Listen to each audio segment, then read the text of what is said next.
Hi everyone, this is Dr. Sandeep, working as Associate Professor in the Department of Mechanical Engineering, Institute of Aeronautical Engineering, Hyderabad. Today we are going to discuss about the hexagonal unit cell coordinate axis system. So in the previous sessions we have discussed about the how to give the coordinate axis for the FCC and the BCC unit cell. So if it is a either FCC or BCC unit cell, how to represent any point in the coordinate, as well as how to represent the coordinate axis, coordinate plane, as well as the location of the point in the unit cell of the FCC or BCC. But coming to the this hexagonal, so this is completely different type of structure when you compare with the normal cubic structure type of atomic structures. Since the cube has equally distributed unit cells, so it is very easy for us to find out, or it is very easy for us to represent any point in the coordinate system with the help of the coordinate axis. But the same representation, what we are representing for the FCC or the BCC, is not exactly similar to your hexagonal type of crystal structures. So, what are the procedures to follow to identify the points or to locate any point in a hexagonal plane? We'll discuss in this session. So, hexagonal system. In this, a problem arises for crystals having hexagonal symmetry in that some crystallographic equivalent directions will not have the same indices. So, as per the normal FCC or the cubic crystal structures, it is not similar. Why? Because whatever the edge lengths are there, these are not similar to that FCC or the BCC units and what we consider. Since it is not symmetry in nature, so that's why it is very difficult for us to identify the projection of points in case of this hexagonal type of crystal structures. So this is accumulative by utilizing the four axis, which is called as a Miller Brevis. So in this, what we are trying to do, we're trying to create a four axis system in order to identify the point in the hexagonal system. So this four axis which we are introducing in this hexagonal system is termed as a Miller Brevis indices. So Miller Brevis indices is nothing but we're trying to introduce some four axis system. So that's why if you see here, the cumulative by utilizing a four axis which is called as a Miller Brevis in the coordinate axis. So what are the coordinate axis we are seeing in this figure? So this is a hexagonal type of crystal structures. So in this you have totally A1, A2, A3, and of course one axis you have the Z axis. So total you have four axis. So this four axis what you are representing in this hexagonal type of system is called as a Miller Brevis coordinate system. Okay, so Miller Brevis coordinate system is nothing but we're trying to introduce some four axis. There's the four coordinates in this case of hexagonal type of systems in order to identify the point location in the hexagonal type of crystal system. So this is a coordinate axis system for hexagonal unit cell, so which is called as a Miller Brevis scheme. So what is happening in this Miller Brevis scheme means, if you see here, there are totally A1, A2, A3 axis which are contained within a single plane. So if you see the bottom plane, so I'll draw here exactly this bottom plane.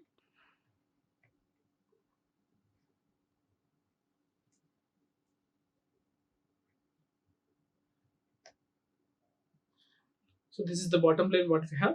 So in this bottom plane, exactly at the center point, the midpoint, you have the three axis A1,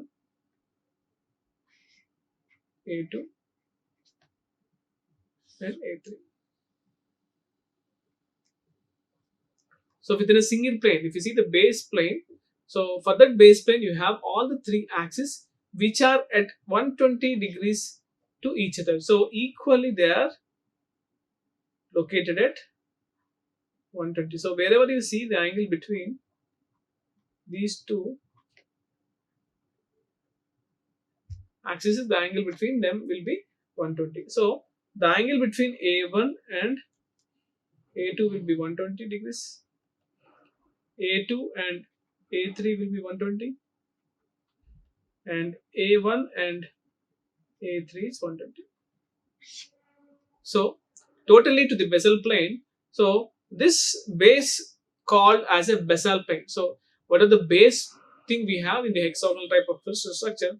So to that base plane, which is called as a basal plane. So to that basal plane, we have these three axes A1, A2, A3, and these are located at 120 degrees with each other. So the angle between whatever the angle we are seeing, so what the angle will be the 120 degrees with each other. So the z axis now, what are the fourth axis we are seeing here? This z axis is exactly perpendicular to your basal plane. So that means from this basal plane, you have to draw 90 degrees. So that is perpendicular. So this is it. So this is how you have to draw. So exactly to the basal plane, 90-degree line you're drawing. So this is the perpendicular line, 90 degrees. Okay. So the z-axis is perpendicular to your basal plane. Now the direction indices which are obtained as described earlier. So how we are trying to describe the indices in the previous FCC or BCC? We're trying to first we'll check whether the axis is exactly coinciding, whether any one edge of the cube is coinciding with the coordinate axis. If it is not coinciding, what we are trying to do, we are trying to shift. Okay, we are trying to shift the given unit cell to the coordinate axis. So after that, what we are trying to do, we are trying to find out the edge length directions. So along x direction, y and z direction, we are checking the unit directions length. So after that, what we are trying to do, we are trying to find out the fractions. So these fractions may be in some irregularities. So these fractions has to be normalized by multiplying or dividing with some common factor, and we are trying to reduce them into a small integer.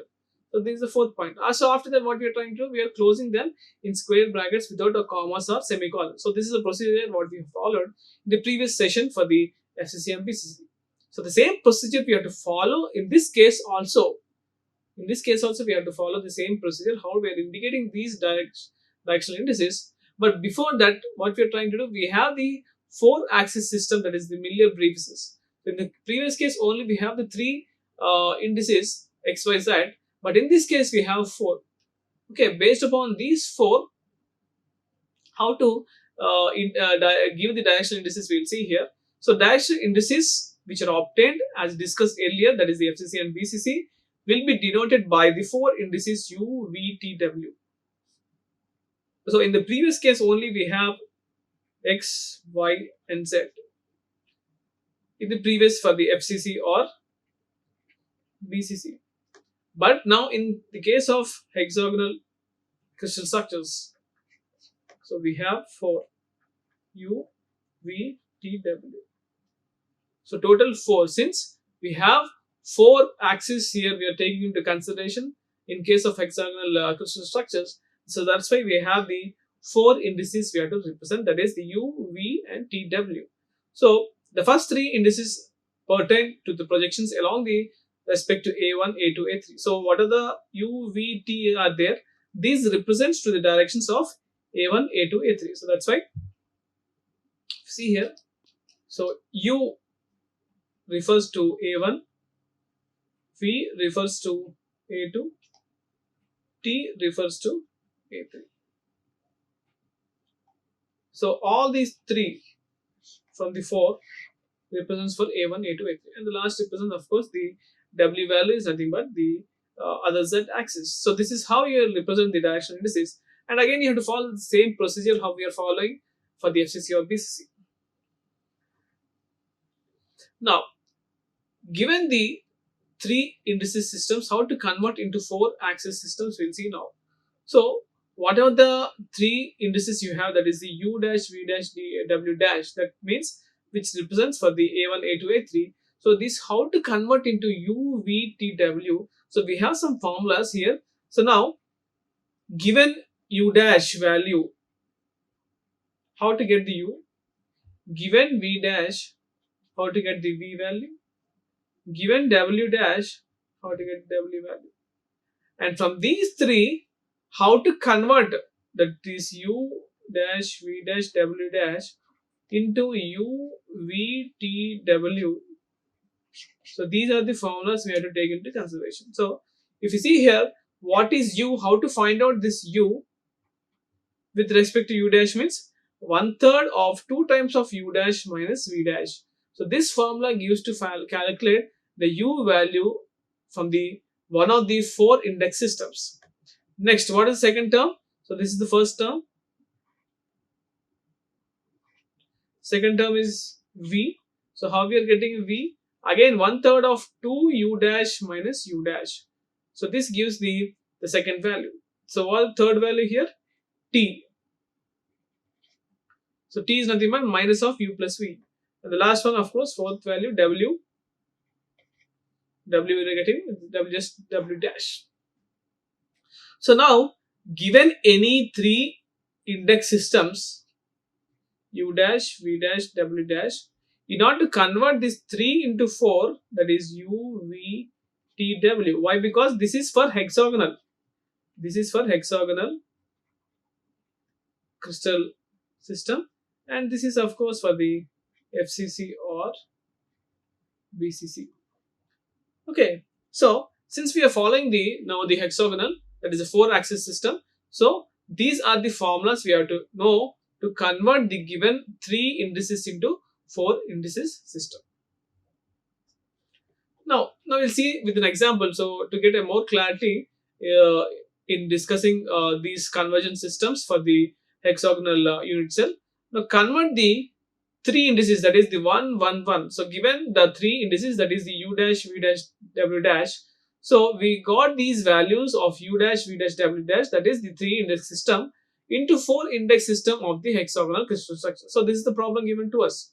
So given the 3 index system, we had to convert this 3 index system into 4 index system with the help of the formulas what we have known. So first formula is what? U, that is in the 4 index system, that is the, if you see here, u dash, v dash, w dash can be converted into u, v, w, t with respect to these formulas. So this u dash can be converted into u by the formula 1/3 into 2u dash minus v dash. So if you substitute the values, you'll get the value of u. Similarly, v value can be obtained by 1/3 into 2v dash minus u dash. So again, if you substitute the v dash, u dash values here, you'll get the value of v. Similarly, if you get the t value minus u plus v, you'll get the t value. Similar w, w dash. So we'll see how to calculate. Now, the u dash, v dash, w dash are nothing but the coordinates 3 index system what they are given to us. So these are the 1, 1, 1 values. So with the help of these u dash, v dash, w dash values, you're trying to substitute these values in this formula. So after substituting, what you're getting here, u is equal to 1/3 2u dash minus v dash. So if you substitute u dash and v dash as 1, then you're getting as u is equal to 1/3. Similarly, v is also 1/3 into 2 v dash minus u dash, substituting u dash, v dash as 1, 1 values, and you are getting u as v as 1/3. Similarly, t is equal to minus u plus v, you are getting minus 2/3, and w is equal to w dash, so 1. So these are the values what we are getting. So now what is the value of 1/3, 1/3, minus 2/3, and 1? So these are the values of u, v, w, and u, v, w, u, v, t, and w. So these are the values what we got.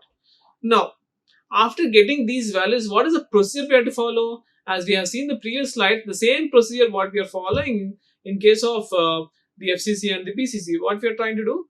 Again, after getting these values, we have to try to reduce them into small integers by multiplying or dividing with a common factor.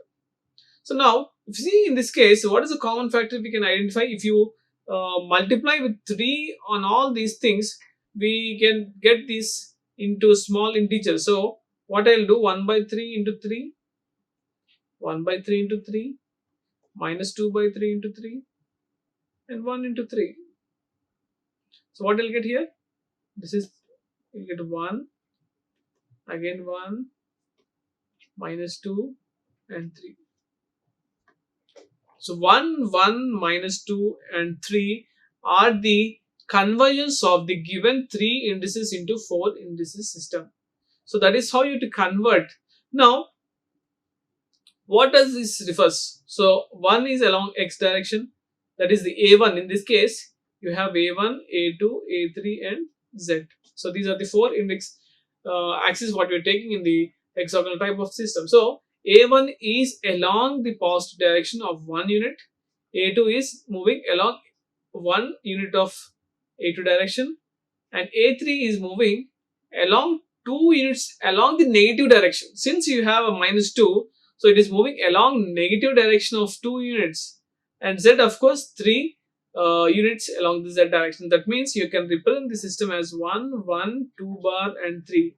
So as we discussed in the previous sessions, the negative direction can be represented with the bar symbol. So -2 can be represented by 2 bar. So this is how you're converting the given 3 index into 4 index 6. And so hence whatever the 111 directions we have, so these 111 are becoming 1, 1, 2 bar and 3 with the help of the above given formulas to convert the 3 index into the 4 index system. So this is the procedure you have to follow. Now if you consider the another example, determination of directional indices for a hexagonal unit cell. So you have to determine the directions of indices, the 4 index system, but the directions as shown in the figure. So directly, in the previous problem, they have given some units, that is the U dash, V dash, W dash values as 1, 1, 1. But in this case, they have directly given the figure.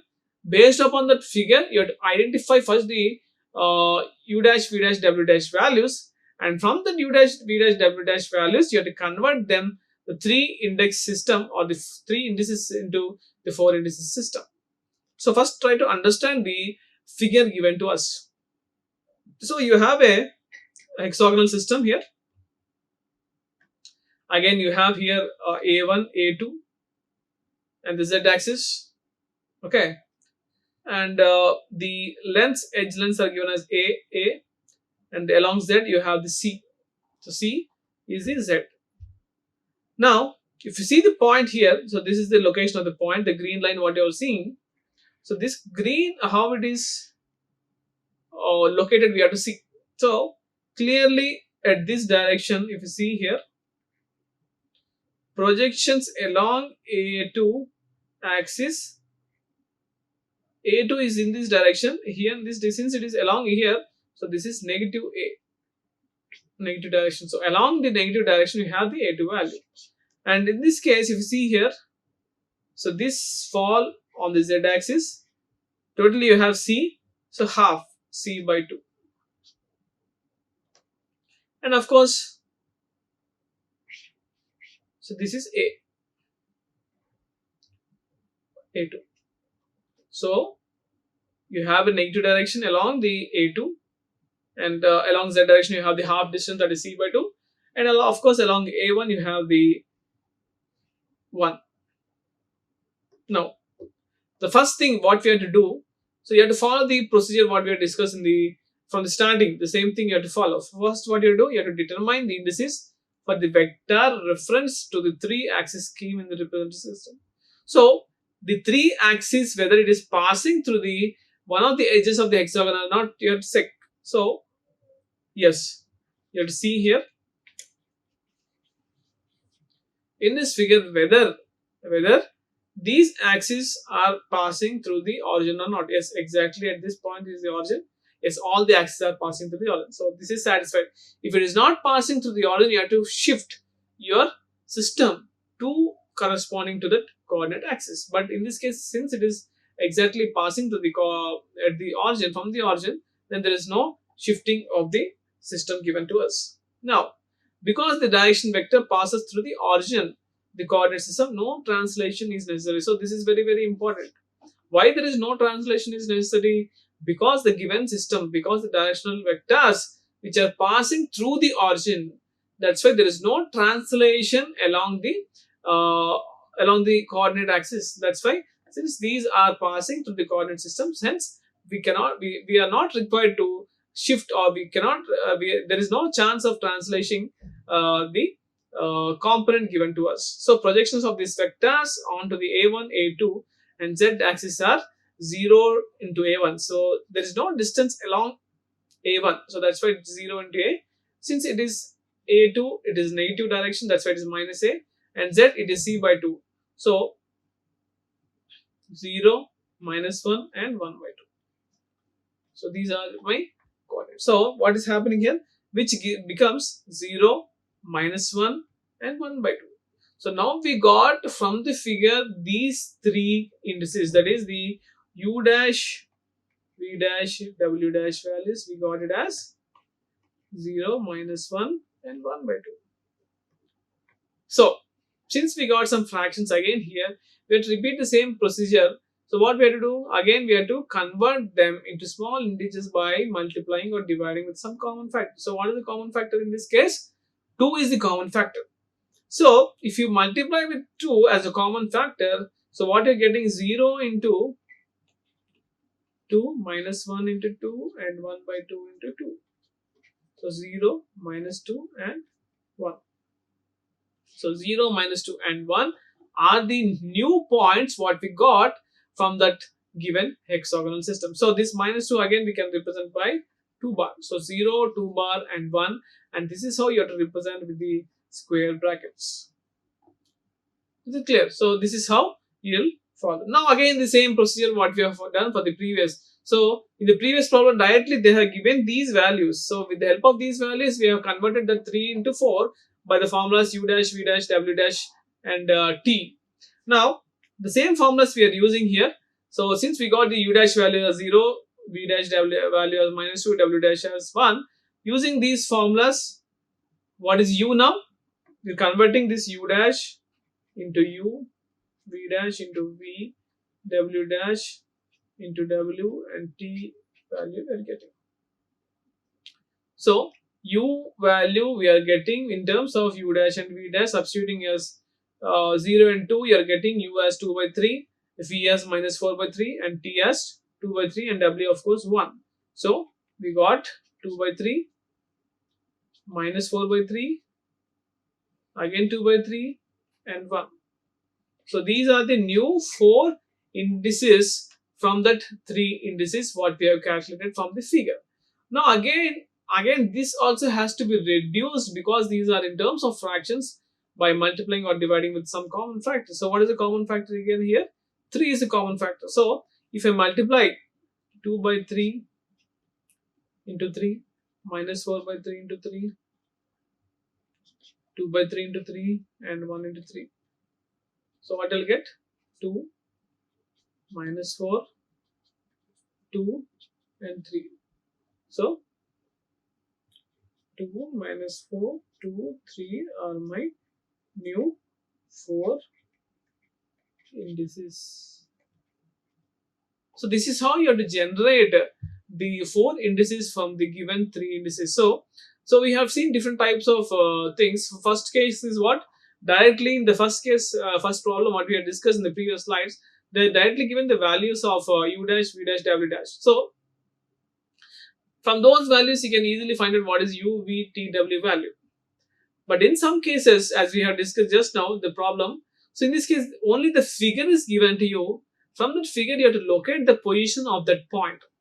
So after getting the position of the point, you have to generate the values of u dash, v dash, w dash. Again, if the values are coming in terms of fractions, what you have to do? These fractions has to be reduced into small integers by dividing or multiplying with some common factors. So like this we have done, and we have got the values as 0, -2 and 1. So with these values we are trying to find out the values of u, v, t, w. So after getting the u, v, t, w, again we got the values in terms of again fractions. Again these fractions has to be reduced into small integers by multiplying and dividing with some common factor. So what is the common factor in this case? 3. So after multiplying, what we're getting? 2, -4, 2 and 3. So these are the values of new 4 indices system. So since again -4 is in the negative direction, so 2, 4 bar, 2, 3. So I can write -4 as 4 bar, 2 and 3. So we have to. So now 2 refers to. So what are the point we got? So the new 4 index are what? 2, 4 bar and 2 and 3. From we're converting from 0, 2 bar and 1. So this is 3 in this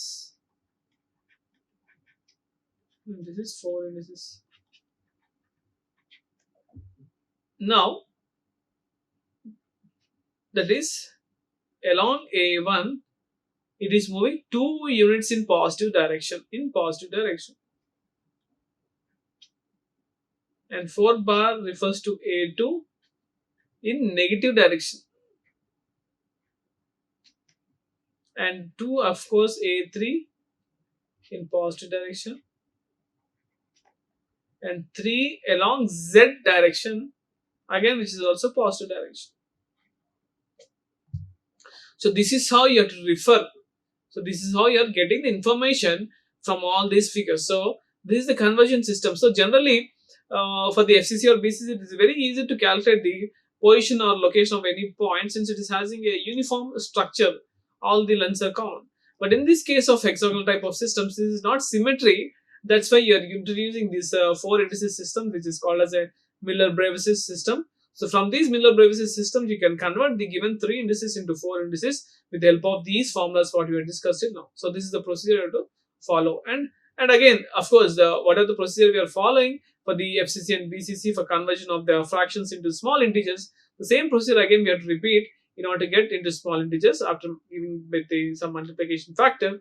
And of course, at the last we have to close them into square brackets without any commas or semicolons with the figures, with the numbers, with the integers. So if any value is in the negative direction, we have to represent them in bar as shown.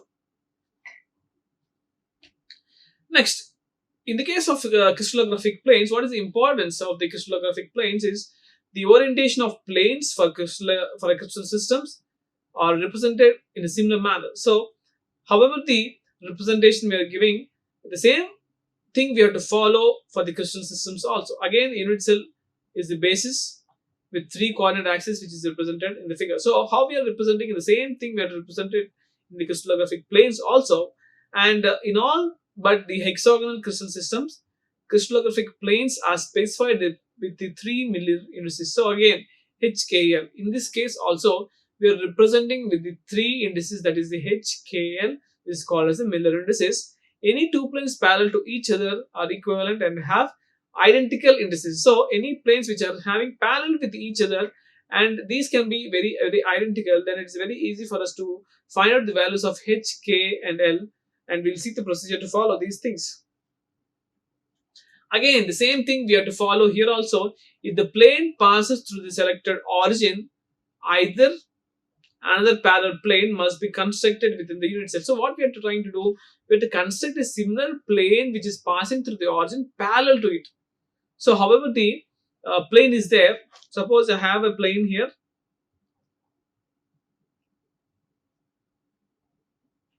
which is passing through the origin, parallel to this I have to draw, and from this I can generate the values of HKL. So I'll tell the procedure how to follow. Now we'll try to draw a parallel plane. It must be constructed within the unit cell. So within the unit cell only we have to draw the exactly parallel to it. For a new origin, we have to generate a new origin. Suppose this is 0, O, you can write it as O dash. So we are generating a new origin from the references axis. Now at this point, what you have to do, the crystallographic planes either intersects or parallelly each other of the 3 axes. So what are the 3 axes are there? They may intersect for these new origin systems. The length of the planar intercept for each of these determined by the lattice indices by parameters ABC. So in this case, you are determining HKL. In this case, you are determining ABC. Okay, so this is how you will identify the values of these Miller indices of the HKL with the help of these parameters ABC by drawing a parallel plane, and this must be constructed with an appropriate translation for the new origin what you are generating. Now the reciprocals for these numbers are taken, again the same thing. The reciprocals have to be taken. Why? Because any fractions are there, again it has to be multiplied. So that's why the reciprocals of these numbers have to be taken. A plane that parallels any axis may be considered to have an infinite intercepts. Therefore, the index is 0. Okay, since it is by passing through infinity distance, We can't go on find out in this. That's why we can restrict them to the 0, because infinity, if you take reciprocal, it will be 0. Okay.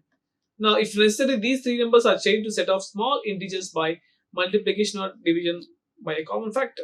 So again, if you have these plain values, which is having a huge values, this can be converted into a small set of integers by multiplication and division factor by some common factor. And finally, these integers should be given by no separated commas and should be enclosed in the parenthesis HKL, not the square brackets, with the help of parenthesis HKL.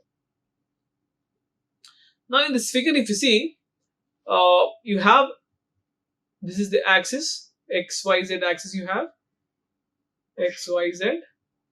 Now we are trying to draw parallel to this plane. So parallel to this plane, we are drawing another plane which is equivalent to this plane. So this is how you have to draw.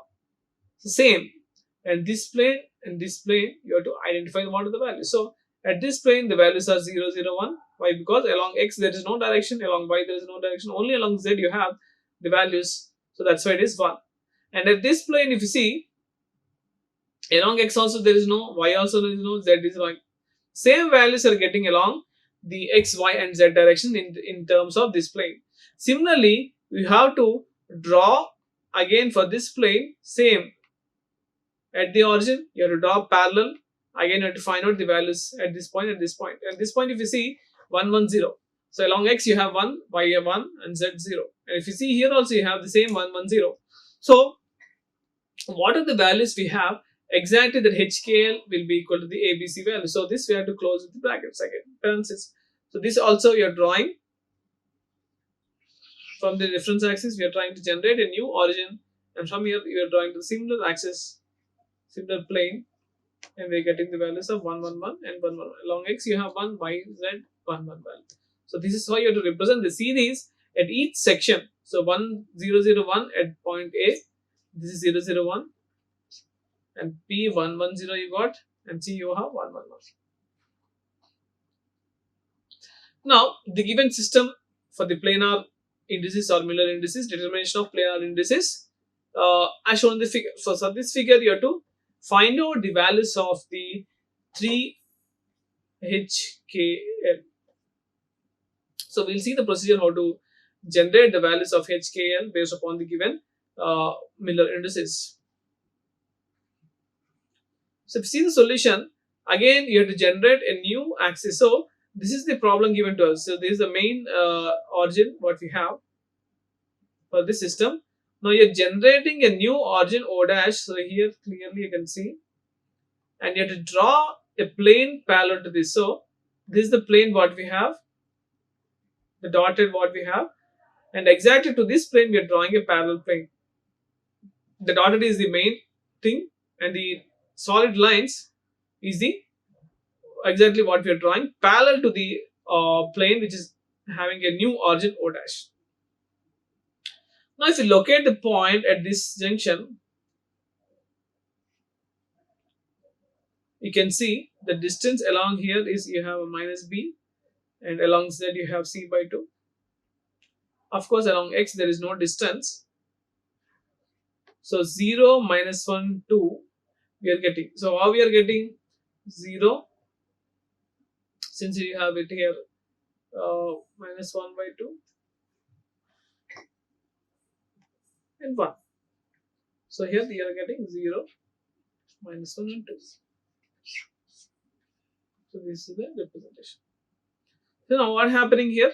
How we are getting the values we'll see now. This plane is parallel to x-axis. So what are the plane we have? This is exactly parallel to the x-axis. Why? Because we are taken from the new origin, and this intercept may be taken as infinity into A. Why? Because it's exactly parallel, is going, so it is exceeding. That's why we are taken to infinity. So that's why it is x into A. Similarly, if you see the y and z axis intersections refer to the new origin. So at the new origin we have these points. Along y you have minus b, and along z you have c by 2. Now, these terms in terms of lattice parameters A, B, C, how to convert? That's why it is 0 into infinity into A minus B into 1 and C by 2. You're getting these values. So, from these values, I have to take the reciprocals of these. So, if I take the reciprocals of these, what is happening? Infinity minus 1 and 1 by 2. Now, reduction. So, we have to reduce them by multiplying or dividing with some common factor. So, if I do the multiplication and dividing with the common factor, what I'm getting? 0, minus 1 and 2, and finally you have to enclose them into the parenthesis 0, minus 1, 2. So this is the procedure you have to follow for determining the indices, given the Miller indices, into the new formula with the help of the new generation of the origin, with the drawing the plane which is exactly parallel to your axis. So this is the procedure you have to follow.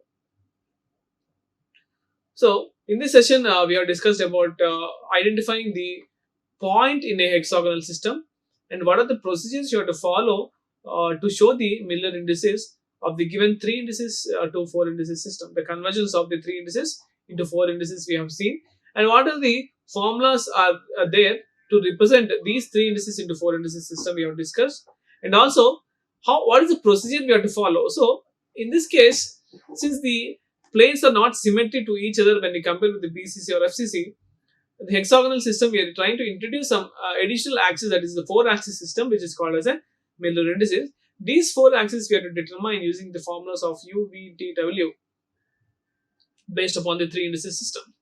So in this case also, first we have to follow the points as first point is what we have to check whether the any edge is passing through the coordinate axis or not. If it is not passing, we have to translate the one of the edge or one of the centers of the plane into the coordinate system. Now, the basal plane is having the 3 axes A1, A2, A3, and exactly from the basal plane perpendicular to 90 degrees centigrade, the Z axis is passing. So we have to determine these A1, A2, A3 as well as Z values with the help of the 3 indices system. So using those 4 formulas, we will try to find out. After getting the values of the new U, V, T, W values, so what we have to do, we have to try to bring out them into a small integers by multiplying or dividing with some common factor. So after getting the common factors, so we'll get the values of small integers, and if any negative direction is there, we have to represent them in the bar symbol. So the bar indicates nothing but the negative direction. So that is about the conversion of 3 into 4 axis system. So in this also we have discussed about 2 types of problems. One, given directly U dash, V dash, W dash, how to solve for the U, V, T, W, and with the help of the hexagonal figure only, how to generate the values of the 3 indices. So from the 3 indices, how to again to convert into 4 indices we have discussed. And similarly, for the conversion of the Miller indices, the HKL values also, how to generate them, we have discussed in this session. So these are some of the references where you can find out the values to find out the Miller indices for in case of the hexagonal crystal systems. So first one is the Introduction to Physical Metallurgy. This is by Sidney Hebner. And second one is Essential of Material Science Engineering by Donald. Third one is Material Science Engineering by Kodigiri. And fourth one is Material Science and Engineering by William Castro. So these are some of the references books where you can get the information of these Miller indices for the hexagonal crystal systems. Thank you for the session. Like, share and subscribe. Hit the bell icon for more updates.